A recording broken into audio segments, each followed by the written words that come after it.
The court finds the defendant guilty. The judge's words struck the courtroom like thunder. A wave of whispers rippled through the crowded gallery as every eye turned toward the young single mother standing alone at the defense table. Her shoulders trembled, but she never looked away from the judge. She had spent 6 exhausting months insisting she wasn't a thief, only a mother who had run out of choices. No one seemed willing to believe her anymore. The prosecutor quietly gathered the sentencing papers. The bailiff stepped forward, ready to escort her away. It looked like the final chapter of another heartbreaking case. Then a small voice shattered the silence. A 9-year-old boy rushed from the back row, tears streaming down his face. Before anyone could stop him, he stood between his mother and the judge. With trembling hands and a courage no child should ever need, he looked directly at the bench and spoke just 7 words. "She stole because—" "I was dying, Your Honor." The courtroom froze. The judge slowly removed his glasses. The prosecutor's expression changed, and in that breathtaking moment, a secret that had been buried beneath months of accusations was finally about to change every single life inside that courtroom. If this story touches your heart, please like, share, and subscribe to Kindness Corner Stories for more inspiring stories. And don't forget to tell us in the comments which city and country you're watching from. We'd love to hear from you. Judge Eleanor Whitmore had presided over hundreds of criminal cases during her 23 years on the bench. She had learned never to let emotion outweigh evidence. Yet as she stared at the frightened boy standing in the center of her courtroom, something deep inside her told her this case wasn't over. The boy clutched a faded blue backpack against his chest as if it were the only thing keeping him from falling apart. His small voice shook, but his eyes never left the judge. "I'm sorry for interrupting," he whispered. "But my mom didn't steal because she's bad. She stole because I needed medicine, and we didn't have any money." A heavy silence settled over the room. The prosecutor, Daniel Harris, exchanged an uneasy glance with the defense attorney. Until that moment, the case had appeared painfully simple. Security cameras had captured 32-year-old Emily Carter leaving a neighborhood pharmacy with an expensive prescription drug she hadn't paid for. The medication, worth nearly $2,000, had been recovered hours later from her apartment. Emily had admitted taking it, but refused to explain why. Her silence had become the strongest evidence against her. Now, the explanation everyone had been waiting for was coming from a child. Judge Whitmore leaned forward. "Young man," she said gently, "what's your name?" "Jacob Carter. And how old are you?" 9, she nodded slowly. "Jacob, why do you believe your mother stole that medicine?" Jacob swallowed hard before reaching into his backpack. His fingers searched nervously until he pulled out a worn hospital folder filled with creased medical records. "My kidneys were failing," he said quietly. "The doctor said I needed that medicine right away. Mom tried everything." Emily closed her eyes as tears rolled down her cheeks. Jacob continued, his voice growing steadier. "She worked 2 jobs. She sold our TV. She sold her wedding ring that belonged to my grandma. She even skipped eating dinner so I could have food. But our insurance stopped paying, and nobody would help us before it was too late." Several people in the gallery lowered their heads. The judge accepted the folder from the bailiff and began turning its pages. Every document matched the dates surrounding the alleged theft. Hospital admissions, emergency treatment records, pharmacy invoices, letters denying financial assistance. One page caught her attention. A handwritten note from Jacob's pediatric specialist read, "Without immediate treatment, this child may not survive the month." Judge Whitmore looked up slowly. For the first time since the trial began, she realized she hadn't been looking at an ordinary criminal. She had been looking at a mother standing between her son and his funeral. The courtroom remained silent as Judge Whitmore carefully closed the hospital folder. She looked toward the prosecutor, whose confident expression had faded into uncertainty. "Mr. Harris," she said, "were these medical records presented during discovery?" He cleared his throat. "No, Your Honor. The defense never submitted them." Every eye turned to Emily. Defense attorney Lisa Monroe gently placed a hand on her client's shoulder. "Your Honor, Ms. Carter refused to let us introduce them." The judge frowned. "Why would you do that?" Emily slowly rose to her feet. Her voice was barely above a whisper. "Because I wasn't asking for pity." She took a deep breath, fighting back tears. "I broke the law. I knew that the moment I walked out of that pharmacy. I wasn't trying to escape responsibility. I just couldn't bear the thought of people looking at my son like he was the reason his mother became a criminal." Jacob shook his head. "Mom." She turned to him with a fragile smile. "You've already carried enough, sweetheart." The words hung heavily in the room. Emily continued.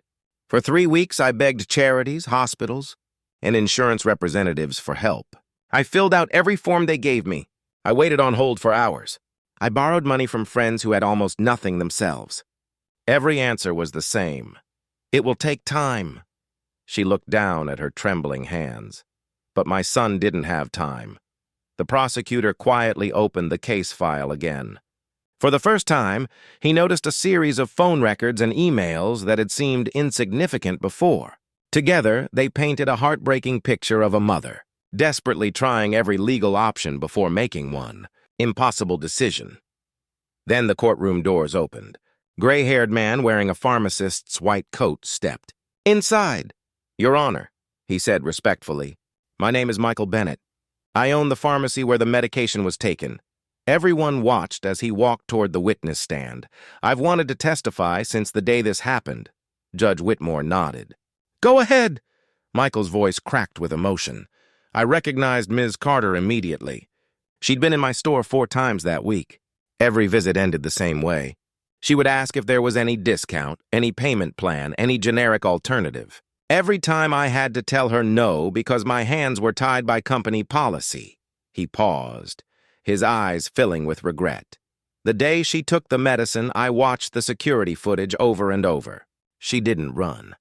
She didn't hide. Before leaving, she gently placed every dollar she had, just $83 and some loose change, on the counter." He swallowed hard. She wasn't stealing for herself. She was trying to buy her little boy one more chance to live, and suddenly, the courtroom no longer saw a defendant.